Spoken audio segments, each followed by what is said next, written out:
BEd special education, इसकी eligibility से ज़्यादा ज़रूरी ये है कि पहले हम ये समझें कि ये कोर्स है क्या। तो सबसे पहला सवाल ये उठता है कि सर क्या बीएड और बीएड स्पेशल एजुकेशन एक ही चीज़ है? नहीं, दोनों अलग है। B Ed is all the way different और B Ed special education is totally different. अब सवाल उठता है कि सर मान लो कल को कहीं जॉब निकलता है, तो क्या जिसमें बीएड वाला एलिजिबल है, उसमें बीएड स्पेशल एजुकेशन वाला एलिजिबल होगा? नहीं, बिल्कुल नहीं, ऐसा भी नहीं है। फिर सर कल को कोई जॉब निकलता है जहाँ बीएड स्पेशल एजुकेशन वाला एलिजिबल होगा, तो क्या बीएड वाला एलिजिबल होगा? नहीं, बिल्कुल नहीं, ऐसा नहीं है। तो कहने का सीधा मतलब है कि दोनों कोर्स अलग है। आसान भाषा में समझें तो मान लीजिए ये है पेप्सी का ग्लास और ये है कोका कोला का भरा हुआ ग्लास। अब सवाल है कि क्या दोनों सेम है? नहीं, दोनों सॉफ्ट ड्रिंक तो हैं, लेकिन दोनों अलग हैं। मतलब इसका अपना अलग टेस्ट है, फ्लेवर है, इसका अपना अलग टेस्ट और फ्लेवर है, अपना अपना इंटरेस्ट है। तो उसी तरह दोनों है टीचर एजुकेशन से रिलेटेड ही, लेकिन स्पेशल एजुकेशन बहुत अलग है compare to regular BEd education. तो सवाल उठता है कि सर फिर मान लो कोई बच्चा इसको 2 साल का कोर्स करता है तो उसके जॉब का क्या सिचुएशन होगा, क्या सीन होगा? देखिए स्पेशल एजुकेशन का जॉब ना कोई ऐसा नहीं है कि एकदम रेगुलर बेसिस पर निकलता है। ये तो गवर्नमेंट के इंटेंशन, पॉलिटिकल विल पावर और मोटो पर डिपेंड करता है, क्योंकि आजकल गवर्नमेंट स्पेशल एजुकेशन को लेकर काम कर रही है। जैसे जैसे देश आगे बढ़ेगा और बढ़ता है तो वहाँ फिर हम बाकी के जो समाज के जो तमाम ऐसी चीज़ें जो पीछे छूट जाती हैं, हम उसको आगे बढ़ाते हैं और सुधारने की कोशिश करते हैं। तो उसी तरह स्पेशल एजुकेशन का सीन है। तो स्पेशल एजुकेशन पर जॉब्स आते हैं, थोड़ा थोड़ा रेगुलर बेसिस पर आते रहते हैं, कभी कभी सीट्स ज़्यादा भी आते हैं। लेकिन एडवांटेज क्या है? देखिए एडवांटेज ये होता है जिस दिन भी जॉब निकलेगा, इसमें कंपटीशन मल्टीपल टाइम्स कम होता है, मल्टीपल टाइम्स। इनफैक्ट ऐसा है कि आपने डीयू से स्पेशल एजुकेशन कर रखा है, तो मोस्ट प्रोबेबली ऐसा है कि आपको कल को एक गवर्नमेंट जॉब मिल जाएगी या मिल सकती है। उसका रीज़न ये है क्योंकि जब भी वैकेंसी निकलेगा तो आप मोस्ट लाइकली कैंडिडेट होगे कि सेलेक्ट हो जाओ।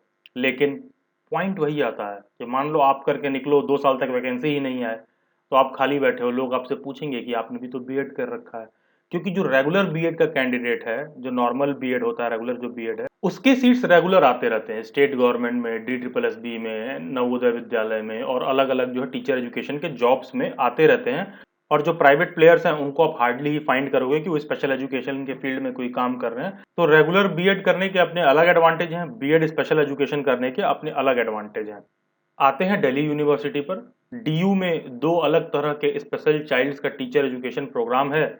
एक है मेंटल रिटार्डेशन चाइल्ड, दूसरा विजुअल इम्पेयरमेंट जिनको हो। तो जो मेंटल रिटार्डेशन वाले हैं उसमें केवल और केवल गर्ल्स का ही एडमिशन होता है, केवल और केवल girls, only girls are eligible to apply from BEd MR mental retardation.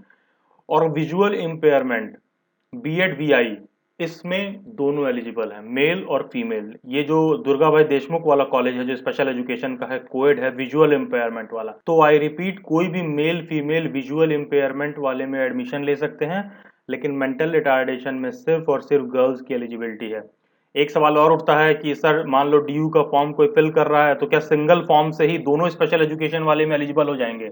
नहीं, I repeat again, mental retardation अलग चीज़ है, विजुअल इम्पेयरमेंट अलग चीज़ है। वो अलग बात है कि दोनों को मैं एक सिंगल वीडियो में क्लब करके कवर करने की कोशिश कर रहा हूँ।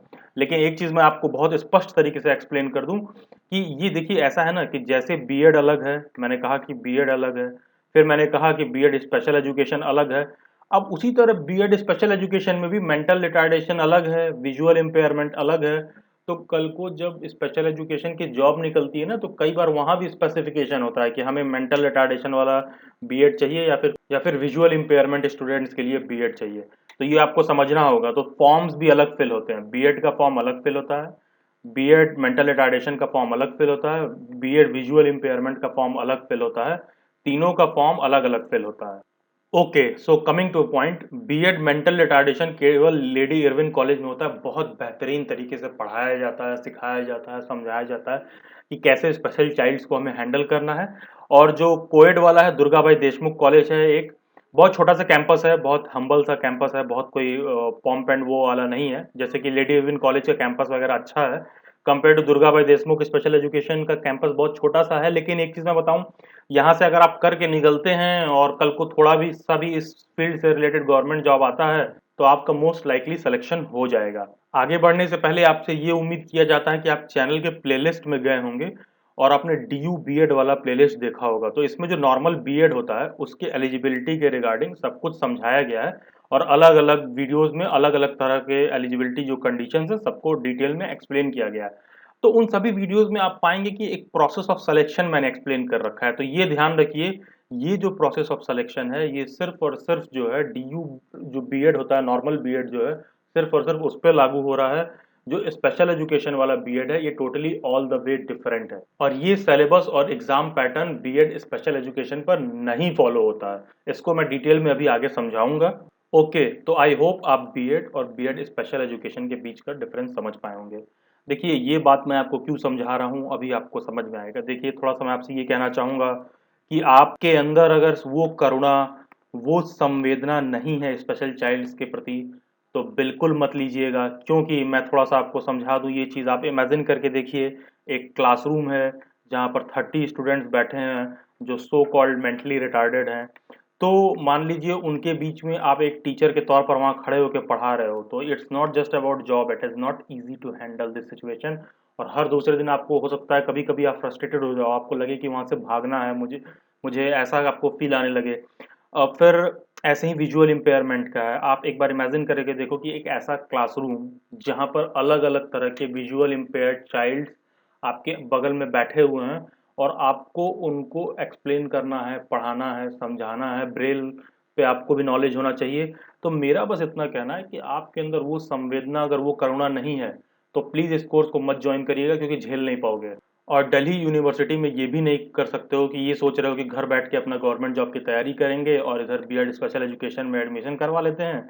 इधर अपना डिग्री भी चलता रहेगा और इधर तैयारी भी करते रहेंगे। अगर ये माइंडसेट है, तो बिलीव मी, ये दिल्ली यूनिवर्सिटी से तुम कभी नहीं कर पाओगे। रीज़न ये है कि स्पेशल एजुकेशन में या फिर दिल्ली यूनिवर्सिटी के किसी भी टीचर एजुकेशन के प्रोग्राम में टीचर एजुकेशन को लेके दिल्ली यूनिवर्सिटी बहुत सेंसिटिव है। इनफैक्ट रेगुलर कॉलेजेस में अगर अटेंडेंस 75% रिक्वायरमेंट है, तो इस टीचर एजुकेशन के सभी प्रोग्राम्स में 90% केसेस में हर जगह 80% अटेंडेंस रिक्वायर्ड है। इनफैक्ट कुछ कॉलेजेस तो 85% अटेंडेंस तक का क्लेम करते हैं और लिटरली बिलीव मी, अगर आपके परसेंटेज नहीं आ रहे हैं ना, 80% 85% आपका अटेंडेंस नहीं रह रहा है, तो ये एडमिट कार्ड नहीं देते हैं, झेला देंगे, तुम्हें फेल कर देंगे। और जैसा कि आप सब जानते होंगे, बीएड के किसी भी एक सेमेस्टर में या फर्स्ट ईयर में आप फेल हो जाते हैं या किसी सब्जेक्ट में बैक हो लग जाती है, तो उसमें वापस पेपर देने का प्रोविज़न नहीं होता है। आप क्या होता है कि आपको वापस से फिर से एंट्रेंस एग्ज़ाम देना कर पड़ेगा और आप वापस से फिर से फर्स्ट ईयर में आ जाओगे। और तो और दिल्ली यूनिवर्सिटी वाले क्लास भी सुबह ऑलमोस्ट मान लीजिए 9 से शाम 5 बजे तक ये आपको अपने पास एंगेज रखते ही रखते हैं और इतना ये आपको होमवर्क और इतना काम देंगे कि आपके पास ये फुर्सत नहीं होगा कि आप ये सोचो कि आप साथ में तैयारी भी कर लोगे। तो ये सब सोच के ही आप स्पेशल एजुकेशन का फॉर्म भरना। और मैं बार-बार कंपैशन, वर्च्यू इसकी बात क्यों कर रहा हूँ कि सिर्फ़ इसको जॉब के नज़रिए से मत देखना। It is not that easy. For example जैसे मान लीजिए आप देखते होंगे, अक्सर मैं अपने वीडियोज़ के इंट्रोडक्शन में बोलता हूँ कि जो भी बच्चा हायर सर्विसेज़ की तैयारी करना चाहते हैं, वो ये वीडियो लिंक्स देख सकते हैं। तो वहाँ पर आप देखेंगे कि ये आर्या गुप्ता ने इन्होंने जो है ट्रांसजेंडर्स का भी इंटरव्यू ले रखा है। पता है, आप इन लोगों से बात करके देखिए, ये कहते हैं कि आप लोग यानी कि so called we common people, इनको घिन आती है। मतलब कहने का मतलब है कि हमें जो है ट्रांसजेंडर से मिलना हो तो हमें घिन आती है। हम कहने इनका ऐसा शिकायत रहता है हम लोगों से। इनका ये कहना होता है कि आप हमें ये तो देखते हो कि हमारे साथ ऐसा हुआ क्योंकि हम नेचर से ऐसा बॉर्न हैं। फॉर एग्ज़ाम्पल आपके अड़ोस-पड़ोस में कोई आपको पता चल जाए, आपका कोई फ्रेंड है, आपको पता चल जाए गे है, लेस्बियन है, बाइसेक्सुअल है, तो हम उसको अजीब नज़र से देखते हैं। हम ये मान के चलते हैं कि वो बीमार है या फिर हम उसको कुछ ऐसी संवेदना से देखते हैं कि हम मान के चलते हैं कि उसके अंदर मेंटली कोई प्रॉब्लम है। तो क्या वो मेंटल रिटार्डेशन में आता है? आई थिंक नहीं। क्यों? क्योंकि हमने क्या कर रखा है, अपनी विचारधारा का एक सोच बना रखा है, एक फ्रेम बना रखा है।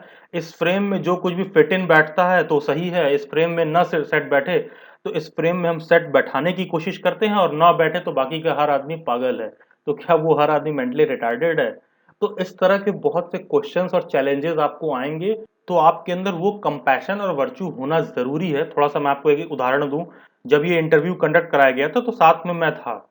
लेकिन पता है, आप इन लोगों के पास जाओगे ना, तो ये नॉर्मली आपसे ऐसे करीब नहीं आएँगे। सोचिए, ये आपके करीब नहीं आते हैं क्योंकि ये कॉमन जो सो कॉल्ड ह्यूमन्स हैं, ये हमसे डरते हैं कि हम लोग पता नहीं कैसा बिहेव करेंगे, कैसा रिएक्ट करेंगे, इनको ऑकवर्ड फ़ील करा देंगे। तो जब मैं ईरा सिंघल मैम से मिला, तो सिंस ये जो है ये अलीपुर दिल्ली में अलीपुर की ये एसडीएम थी उस वक़्त। तो मैंने इनसे बोला कि आप सिंस ये जो ट्रांसजेंडर्स हैं इनके ही ऑफिस में एम्प्लॉय थे, तो मैंने मैम से बोला कि मैम मुझे इंटरव्यू लेना है and it is not that easy कि आपने बस इसको यूट्यूब पर देखा कि अच्छा कोई जाके इंटरव्यू ले रहा है, but it is not that easy. Alipur पे मेट्रो भी नहीं जाती और वहाँ तक आपको मैं खुद गया पर्सनली, वहाँ टीम को ले गया, कैमरा, माइक, हर चीज़ सेट करना होता है। तो there is lot of stuff that was involved in interviewing this people. तो ये क्यों करवाया? ये because there should be more people who can understand about them, जो उनके बारे में जान सके। तो क्या वो सारी केसेस मेंटल रिटार्डेशन में आ रहे हैं? तो इन सब चीज़ों को देखना और समझना होगा। उसके बाद ही अगर इन सब चीज़ों की समझ आपको हो तब मेंटल रिटार्डेशन से बीएड करने के रिगार्डिंग आप सोचिएगा। नमस्कार, मैं अभिलाष कुमार सिंह। आप सभी न्यूज़ एंड अपडेट्स के लिए मेरे साथ इंस्टाग्राम पर भी जुड़ सकते हैं, जिसका लिंक डिस्क्रिप्शन बॉक्स में दिया हुआ है, या फिर ये यूज़र आईडी आप इंस्टाग्राम पर सर्च करें। ओके, तो हम आते हैं मेंटल रिटार्डेशन पर। जैसा कि मैं समझा रहा था कि mental retardation is not a disease, it is a condition. तो वो जो ट्रांसजेंडर वाली बात है, वो जो मैं आपको भी समझा रहा था, और जो तमाम चीज़ें मैं रिटार्डेशन को लेके समझा रहा था, तो उन बातों को आपको समझ होनी चाहिए। उन बातों की समझ आपको है, तभी आपको समझ में आएगा कि हो सकता है आप जिस चीज़ को मेंटल रिटार्डेशन ले रहे हो, वो सिर्फ़ एक कंडीशन हो, वो मेंटल रिटार्डेशन ना हो। एज्यूमिंग दैट ये बातें आपको समझ में आ रही होंगी, तो आपको मेरी बात से समझ में आ गया होगा कि सिर्फ़ पढ़ना नहीं, इन बच्चों को पढ़ाने के लिए आपके लिए भी हर दिन एक नया चैलेंज रहेगा। तो अगर आप इन सब चीज़ों को करना चाहते हैं और आपके माइंड में है कि स्पेशल एजुकेशन वाले फील्ड में जाना चाहिए, तो बिल्कुल। ओके, तो मेंटल रिटार्डेशन वाले एलिजिबिलिटी कंडीशंस पर चर्चा करेंगे। ध्यान दीजिएगा, जो भी मेल्स जो है इसके लिए एलिजिबल नहीं है, जो कुछ भी मैं समझा रहा हूँ वो आप भी देखिए, अभी आगे समझ में आएगा कि क्यों मैं बोल रहा हूँ। देखिए, टोटल 38 सीट्स हैं दिल्ली यूनिवर्सिटी में, और सिर्फ मेंटल रिटार्डेशन में Lady Irwin college, women's college में एडमिशन होता है। एज यूजुअल जो रेगुलर बीएड की एलिजिबिलिटी होती है ड्यू में, वही एलिजिबिलिटी यहाँ भी रिक्वायर्ड है कि 50% मार्क्स होने चाहिए आपकी ग्रेजुएशन के फील्ड में। अगर आपकी degree science, social science, humanities, commerce से है, तो 50% आपके मार्क्स होने चाहिए। बाकी का कोई भी इंजीनियरिंग या टेक्नोलॉजी वाले फील्ड का आपका डिग्री है, तो आपके परसेंटेज ऑफ मार्क्स होने चाहिए वो 55 है। अब साथ में यूनिवर्सिटी ये भी लिखती है एंड, ये तो क्वालिफिकेशन 1 है, ये तो होना ही चाहिए। दूसरा क्वालिफिकेशन 2 है, साथ में ये भी होना चाहिए। जैसा कि नॉर्मल बीएड वाले वीडियोस में मैंने समझा रखा है कि 200 मार्क्स का आपका वो सब्जेक्ट पढ़ा हुआ होना ज़रूरी है। कौन से सब्जेक्ट 200 मार्क्स का पढ़ा हुआ होना ज़रूरी है? जिस भी सब्जेक्ट से आप बीएड के लिए फॉर्म भरेंगे, उस सब्जेक्ट को आपको 200 मार्क्स का पढ़ा हुआ होना ज़रूरी है। तो ध्यान दीजिएगा कि मिनिमम 200 मार्क्स, न्यूनतम 200 मार्क्स का पढ़ा हुआ होना चाहिए। आपने 400 मार्क्स का पढ़ रखा है, 600, 1000 नंबर का पढ़ रखा है, तो वो एक टोटली डिफरेंट चीज़ है।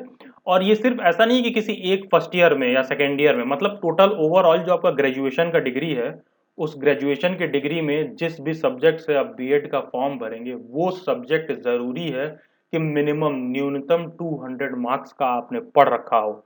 अब सवाल है कि वो सब्जेक्ट कौन-कौन से हैं, तो ये आप नहीं तय करेंगे कि वो सब्जेक्ट कौन-सा है। हमें ये देखना होगा दिल्ली यूनिवर्सिटी उन सब्जेक्ट्स में बीएड करवाता है कि नहीं करवाता है। तो देखिए, दिल्ली यूनिवर्सिटी स्पेशल एजुकेशन सिर्फ साइंस में करवाता है, हिंदी में करवाता है, इंग्लिश में करवाता है, सोशल साइंस में करवाता है और मैथमेटिक्स में करवाता है। तो हमारे लिए क्या ज़रूरी है, वो जो कोई भी सब्जेक्ट आप 200 मार्क्स का पढ़े होंगे, वो इस लिस्ट ऑफ सब्जेक्ट्स में होना चाहिए। थोड़ा-सा और डिटेल में देख लेते हैं, ये चीज़ मैंने यूनिवर्सिटी के प्रोस्पेक्टस से लिया है। तो देखिए, लैंग्वेज फर्दर सेग्रीगेटेड है हिंदी, इंग्लिश में। सोशल साइंस में मतलब आपने हिस्ट्री पढ़ रखा हो, जियोग्राफी पढ़ रखा हो, पॉलिटिकल साइंस पढ़ रखा हो, मैथमेटिक्स पढ़ रखा हो, इकोनॉमिक्स पढ़ रखा हो, फिजिक्स, केमिस्ट्री, जूलॉजी, बॉटनी, इनमें से कोई भी सब्जेक्ट अगर आपने पढ़ रखा है, मिनिमम 200 मार्क्स का अपने ग्रेजुएशन में, तो आप उस पर्टिकुलर सब्जेक्ट में बीएड स्पेशल एजुकेशन करने के लिए एलिजिबल हो। अब सवाल उठता है कि सर, क्या मान लो मैंने एक से ज़्यादा 2 सब्जेक्ट पढ़ रखा है और मैं 2 सब्जेक्ट से एलिजिबल हूँ, तो क्या मैं दोनों में फॉर्म भर सकता हूँ? नहीं, कोई भी एक सब्जेक्ट आप चूज़ करेंगे जिसमें आपको बीएड करना हो, और सिर्फ़ उसी में फॉर्म भर सकते हैं आप। जैसे कि यहाँ देखिए, इन्होंने मेंशन कर रखा है, ये ऑफिशियल प्रॉस्पेक्टस का है कि देखिए, A1 A2 ये नॉर्मल कोई इंजीनियरिंग डोमेन से आ रहा है तो 55%, और कोई नॉर्मल ग्रेजुएट है तो 50% होना चाहिए। तो ये कह रहा है कि A1 A2 में से कोई एक हो, और साथ में ये बी, दोनों क्राइटेरिया फुलफिल होना चाहिए। Both the above mentioned criteria should be fulfilled. तो कहने का मतलब है 200 मार्क्स का पढ़ा हुआ होना ज़रूरी है, इनमें से कोई भी एक सब्जेक्ट जिसमें आप बीएड स्पेशल एजुकेशन का फॉर्म भरेंगे। अब मान लो फॉर एग्जांपल तुमने इनमें से कोई सा भी सब्जेक्ट ले लो, पॉलिटिकल साइंस ले लो, बॉटनी ले लो, जियोग्राफी, कोई भी सब्जेक्ट ले लो, लैंग्वेज का ही ले लो। मान लो कोई ऐसा सब्जेक्ट हो जो तुमने 500 मार्क्स का पढ़ रखा हो, और पाए हो केवल 200, तो सर क्या एलिजिबल हैं? तो नॉट एलिजिबल हो, क्योंकि वो सब्जेक्ट अगर 200 मार्क्स का मिनिमम पढ़ रखा हो तो उस पर्टिकुलर सब्जेक्ट में भी 50% स्कोर करना ज़रूरी है। तो कहने का मतलब है कि अगर तो कहने का मतलब है यहाँ अगर 500 मार्क्स का पढ़ रखा है तो 500 का 50% हो गया, मिनिमम 250 स्कोर्ड होना ज़रूरी है। अब यहाँ जो है यूनिवर्सिटी बीकॉम वालों को छूट दे रही है, वो ये कह रही है कि जो कॉमर्स के बच्चे हैं वो सोशल साइंस से फॉर्म भर सकते हैं, लेकिन सोशल साइंस से फॉर्म कब भर सकते हैं? जब उन्होंने इसमें से कोई सब्जेक्ट पढ़ रखा हो। तो मोस्ट प्रोबेबली जो बच्चे कॉमर्स कर से पढ़ते हैं वो इकोनॉमिक्स जरूर पढ़ रखे रहे होते हैं अपने ग्रेजुएशन में, तो 200 मार्क्स का उन्होंने इकोनॉमिक्स पढ़ रखा होगा, तो आप इकोनॉमिक्स से अप्लाई कर सकते हैं। तो सिर्फ इकोनॉमिक्स ही नहीं, अगर उन्होंने हिंदी पढ़ रखा है, इंग्लिश पढ़ रखा है 200 मार्क्स का, और आप किसी भी स्ट्रीम से हो और मान लो आप इंग्लिश या हिंदी या कोई सब्जेक्ट इनमें से 200 मार्क्स का पढ़ रखे हो तो आप एलिजिबल हो। बीकॉम वालों के लिए अलग से बता दिया जाता है कि भाई वो इकोनॉमिक्स पढ़ रखे रहे होते हैं तो वो सीधा इकोनॉमिक्स में एक्सप्लोर करें, अदरवाइज वो हिंदी और इंग्लिश भी पढ़ रखे होते हैं तो आप उसमें भी एक्सप्लोर कर सकते हैं। तो आई होप जो मेंटल रिटार्डेशन के अलग अलग केसेस थे थोड़ा सा मैंने आपको समझाया कि किस तरह का करिकुलम स्टडी आपको इसमें करवाया जाएगा। जैसे मैंने शुरुआत में ट्रांसजेंडर वाली बात बताई, तो बहुत लोग कॉमन मैन ऐसे होते हैं जो ट्रांसजेंडर लोग को देखते हैं तो उनसे अजीब सा बिहेव करते हैं। कॉमन मैन को या कॉमन ह्यूमन बींग्स को आप देखेंगे कि इनसे ऐसा बिहेव करेंगे जैसे इनको ट्रांसजेंडर से घिन आ रही हो। ऐसा क्यों हो रहा है? क्योंकि हमारा जो मेंटल सोच है, जो हमारा फ्रेमवर्क है, हमारा एक दायरा बना हुआ है, उससे बाहर निकल के हम नहीं सोच रहे हैं। बहुत सी ऐसी लड़कियां होती हैं, लेस्बियन होती हैं, या बहुत ऐसी होती हैं जो न्यूट्रल होती हैं, जो मेल पार्टनर के साथ रहना तो चाहती हैं लेकिन उस तरह का कोई भी फिजिकल रिलेशन नहीं रखना चाहती हैं। तो होता क्या है कि आप इनकी फीलिंग्स को नहीं समझ रहे हो, आप इनको नहीं समझ पा रहे हो, तो इनके हिसाब से आप इनको नहीं समझ पा रहे हो, तो आप नहीं समझ पा रहे हो तो क्या आप मेंटली रिटार्डेड हो? अब आपके हिसाब से ये कॉमन मेजॉरिटी की तरह इनका बिहेवियर नहीं है इन लोगों का, तो क्या ये मेंटली रिटार्डेड हैं? तो ऐसा नहीं है। तो इस तरह का सिलेबस और करिकुलम आपका होगा। मेंटल रिटार्डेशन से आप बीएड कर रहे हैं तो इस तरह के ना सब्जेक्ट फोकस होंगे, जैसे जेंडर वगैरह में अलग से आपको इन बातों को समझाया जाएगा। तो मैं क्यों बोल रहा हूँ? क्योंकि जो आपके अंदर इन सब बातों की समझ होनी चाहिए, अगर नहीं है तो आपको ये सब चीजें मेंटल रिटार्डेशन वाले क्लास में रोज रोज का सामना करना पड़ेगा। तो सभी पक्ष पर गौर करके ही आप एडमिशन लीजिएगा। आपको एक मैं छोटा सा केस बताता हूँ। जब मैं बीएड कर रहा था दिल्ली यूनिवर्सिटी से, तो मेरा ही एक फ्रेंड, बहुत क्लोज फ्रेंड, किसी बात पे उसे, जैसे बहुत से ऐसे लोग होते हैं जो, वो हरियाणा साइड का था, बहुत से ऐसे लोग बैकग्राउंड से आते हैं जो इनको इस तरह के केसेस का आइडिया नहीं होता है। तो व्हाट ही थॉट, पहली बार उसने एक लड़के को देखा जो, उसका एटीट्यूड मतलब उसको लग रहा था कि सेट नहीं बैठ रहा है उसके ब्रेन लेवल के हिसाब से, तो उसको लग रहा था अच्छा कि ये कोई गे क्यों है। उसे ये लग रहा था कि वंस ही सेड टू मी कि क्या ज़रूरत है किसी लड़की को लेस्बियन बनने की। तो आई एक्सप्लेन्ड हिम कि वो नेचुरल है, this is natural phenomena, this is what their brain allows them, this is what their philosophy, their ideology, their understanding allows them, and it is you who is not understanding them. तो पता है ये जो common, जो majority लोग हैं, इनको ये बात समझना डिफिकल्ट हो जाती है। तो ये सब बातें आपको समझना पड़ेगा, और ये बार-बार मैं इसीलिए एम्फेसिस दे रहा हूँ कि बहुत सोच के जो है स्पेशल एजुकेशन वाला आप फॉर्म भरिएगा। ओके, तो structure of the entrance test, आपने नॉर्मल जो डीयू का बीएड होता है उसका क्वेश्चन पेपर आपने देख रखा होगा। नहीं देख रखा होगा तो आप लोगों में से बहुत से ऐसे लोग होंगे जिन्होंने डेली बाइट्स की पेड मेंबरशिप ली होगी, जिसमें उनको ओरिजिनल क्वेश्चन पेपर मिला होगा। तो उन्होंने उस पेपर को देख रखा होगा। तो जो डीयू का नॉर्मल बीएड होता है उसका क्वेश्चन पेपर किसी भी फिक्स डोमेन से नहीं आता है। 100 क्वेश्चंस होते हैं और वो कुछ भी पूछते हैं। वो 100 क्वेश्चंस ये इस तरह फील्ड वाइज सेग्रीगेटेड नहीं होते हैं, उसमें वो कुछ भी पूछते हैं, कहीं से भी क्वेश्चन उठा सकते हैं। जीके का क्वेश्चन ज़्यादा हो सकता है, मैथ का ज़्यादा हो सकता है, रीजनिंग, करंट अफेयर, कुछ भी हो सकता है। उस कंपैरिजन में बीएड स्पेशल एजुकेशन का पेपर ईजी आता है, और सिलेक्शन का प्रोसेस भी ईजी है, और जो क्वेश्चन पेपर जैसा आप सुनना चाहते हो वैसा आपको यहाँ देखने को मिलेगा, क्योंकि फॉर्मेट भी बहुत ही ईजी है यहाँ पर।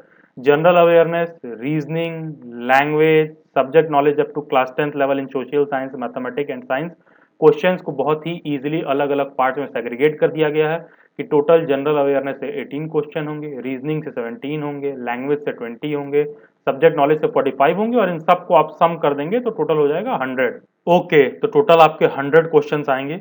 एक क्वेश्चन आपका 4 नंबर का होगा, one question will be of 4 marks, तो 100 इंटू 4 हो गया 400।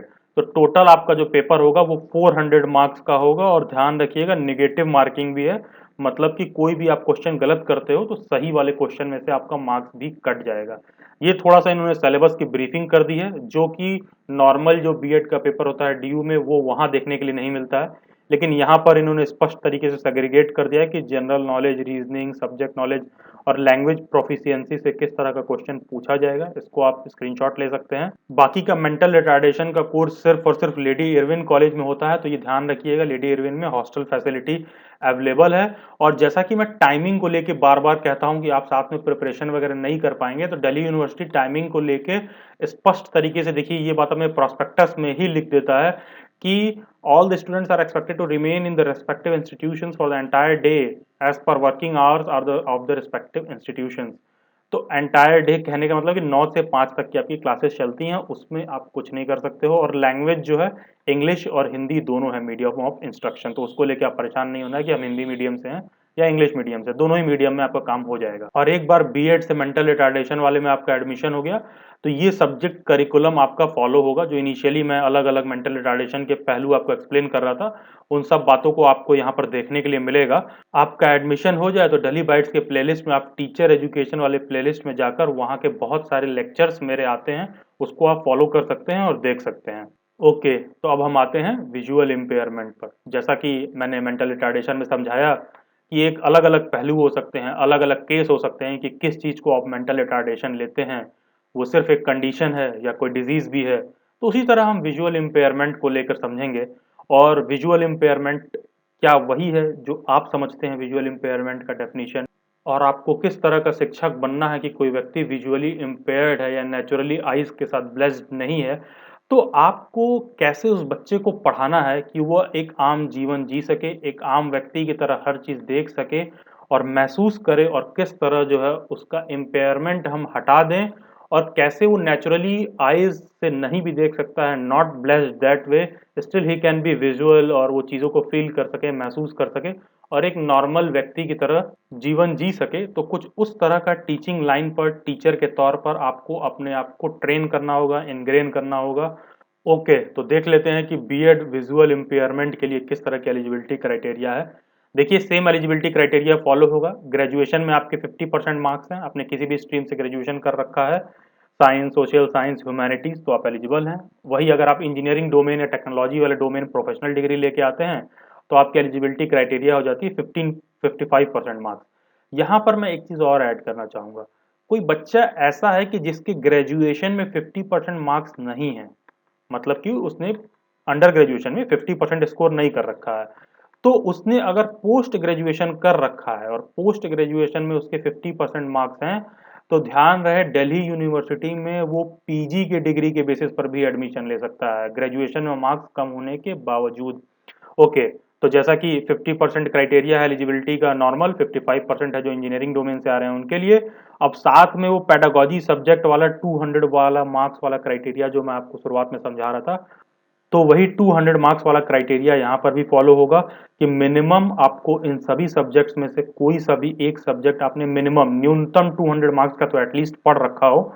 और कोई ज़रूरी नहीं है सिर्फ फर्स्ट ईयर में, मतलब first year, second year, third year total मिला के आपने 200 मार्क्स का उसको पढ़ रखा हो, और मिनिमम न्यूनतम मतलब 50% मार्क्स आपने स्कोर कर रखा हो। बहुत से बच्चे ऐसे होंगे जो इन्होंने किसी एक सब्जेक्ट को 400-600 नंबर का भी पढ़ रखा होगा, तो सेम क्राइटेरिया आप लोगों पे भी लागू होता है कि अगर आप 600 नंबर का पढ़ रखे हैं तो आपको 50% उसमें स्कोर करना है, तो आपको मतलब 300 मार्क्स आए हुए होने चाहिए। और जो भी रिस्पेक्टिव कैटेगरी के स्टूडेंट्स हैं, एससी, एसटी, ओबीसी के स्टूडेंट्स हैं, उनको परसेंटेज में रिलैक्सेशन अवेलेबल है। बाकी का बीकॉम का जो बच्चा है वो इकोनॉमिक्स से भर सकता है या फिर लैंग्वेज वगैरह के सब्जेक्ट से भर सकता है। तो सेम एलिजिबिलिटी क्राइटेरिया यहाँ पर भी फॉलो हो रहा है, बस डिफरेंस यहाँ है कि ये कोएड है, यहाँ पर मेल और फीमेल दोनों अप्लाई कर सकते हैं। टोटल 32 सीट्स हैं और अलग-अलग कैटेगरी के हिसाब से वो सीट्स भी डिवाइडेड है। बाकी का देख लेते हैं। इनका सिलेबस और क्वेश्चन पेपर स्ट्रक्चर अलग है। तो आप बीएड करते हैं विजुअल इम्पेयरमेंट में, तो आपको कुछ इस तरह का क्वेश्चन पेपर देखने के लिए मिलेगा कि रीजनिंग एंड जनरल अवेयरनेस के आपको टोटल 30 क्वेश्चंस मिलेंगे, लैंग्वेज के आपके टोटल 20 मिलेंगे, और subject knowledge up to class 10th मिलेगा, टोटल 50 क्वेश्चन, तो वही हो गया, टोटल नंबर ऑफ क्वेश्चन 100 हो गए। One question is of 4 marks, तो टोटल 400 मार्क्स का। तो same paper structure, similar paper structure यहाँ पर भी फॉलो हो रहा है। तो यही देखिए, नंबर ऑफ क्वेश्चन है, each question would carry 4 marks, तो मैक्सिमम मार्क्स हो गए 400। जैसा कि पीछे दे रखा है कि 30 क्वेश्चन है, 30 इंटू 4 120, 20 इंटू 4 80 50 इंटू 4 200, तो टोटल 400 मार्क्स का आपका पेपर हो जाएगा। और सेम सिलेबस स्ट्रक्चर उन्होंने यहाँ भी एक्सप्लेन कर रखा है कि बीएड विजुअल इम्पेयरमेंट में किस तरह का सिलेबस आएगा, तो आप इसका स्क्रीनशॉट ले सकते हैं। Okay, this was all for BEd special education. बहुत लोगों को डेली बाइट्स की मेंबरशिप के रिगार्डिंग डाउट होता है कि सर पेमेंट किया कोई फ्रॉड हो गया तो। भाई देखो, 251 रुपए के पेमेंट में ऐसी बात मत किया करो कि जहां वसीयत लिखने की बात कर रहे हो अपने। देखिए सिंपल सी बात है, फ्रॉड आपके साथ तभी होगा जब आपको जो मनी के रिटर्न में कोई चीज प्रॉमिस है वो जरूरत से ज्यादा हो। 251 रुपए में मैं कहूं कि आपको एप्पल का मोबाइल दे रहा हूं, नोएडा में फ्लैट दे रहा हूं, तो फ्रॉड जरूर होगा। 251 रुपीज में क्या, मैं आपको जो चीजें आप यहाँ देख रहे हो वो आपको मैं पर्सनल लेवल पर असिस्ट करता हूँ। ये तो सिर्फ डीयू बीएड की रिगार्डिंग बातें हो रही हैं, डीयू से कैसे बीएड करें। मैं आपको मल्टीपल कॉलेजेस बता सकता हूँ कहाँ से आप बीएड कर सकते हो, जहाँ से आपको एडमिशन मिल जाए। तो करियर काउंसलिंग के रिगार्डिंग फ्यूचर में बीएड के जॉब प्रोस्पेक्ट्स क्या हैं, तो इन सभी बातों को कोई भी आप ऑनलाइन गूगल सर्च करके, यूट्यूब सर्च करके आप नहीं जान सकते हो, क्योंकि आपकी अपने इंडिविजुअल क्वेरीज, पर्सनल क्वेरीज अलग होते हैं। तो मेंबरशिप में पेमेंट का one of the basic reason ये है कि जो आपको मेरे से वॉइस कॉल पर असिस्टेंस मिलती है, बेसिक चार्ज लगाने का रीजन यही है, क्योंकि हम सबको ऐसे ही एंटरटेन नहीं कर सकते, नहीं तो जिसको जरूरत है, नहीं जरूरत है, सब चले आएंगे। तो मेंबरशिप लेने के लिए आपको DUBED251 लिखकर इस नंबर पर व्हाट्सएप करना होगा। ध्यान रहे ये कोड जरूर लिख के भेजें, क्योंकि मेरी व्हाट्सएप हैंडलर है, मैं व्हाट्सएप हैंडल नहीं करता हूं, और आप कोड लिखकर नहीं भेजेंगे तो वो रिप्लाई नहीं करेंगी। कोड लिखने के बाद आपको 251 रुपीज का पेमेंट का लिंक आएगा, और पेमेंट करने के बाद आपकी मेंबरशिप कंफर्म हो जाएगी। कोड लिखकर सेंड करने के बाद 24 टू 48 आवर्स का वेट करिएगा। सिंस कोई ये जियो या वोडाफोन का कस्टमर केयर नंबर नहीं है कि जिस पे आप टेक्स्ट करेंगे और 24/7 को असिस्ट करने के लिए बैठा हुआ है, तो आप अगर पेमेंट भी कर देते हैं तो आप थोड़ा वेट करिएगा, and surely ma'am will catch you back and complete your membership procedure. उसके बाद आपको मेरे नंबर से खुद ही व्हाट्सएप पर मैसेज आएगा। और डीयू बीएड की मेंबरशिप में प्रीवियस 5 ईयर का क्वेश्चन पेपर तो हम आपको प्रोवाइड करते ही हैं, प्लस 1 ईयर का लास्ट ईयर का बीएड स्पेशल एजुकेशन का क्वेश्चन पेपर हम इसमें कॉम्प्लीमेंट्री प्रोवाइड करते हैं, जिसमें BEd special education, visual impairment, mental retardation, दोनों का क्वेश्चन पेपर आपको सेंड किया जाता है। टेक्निकली ये हो जाते हैं total 7 question paper plus solve answer की भी। और एक सबसे बड़ा एडवांटेज ये है कि मेंबरशिप की जो वैलिडिटी होती है ये 1 ईयर की होती है।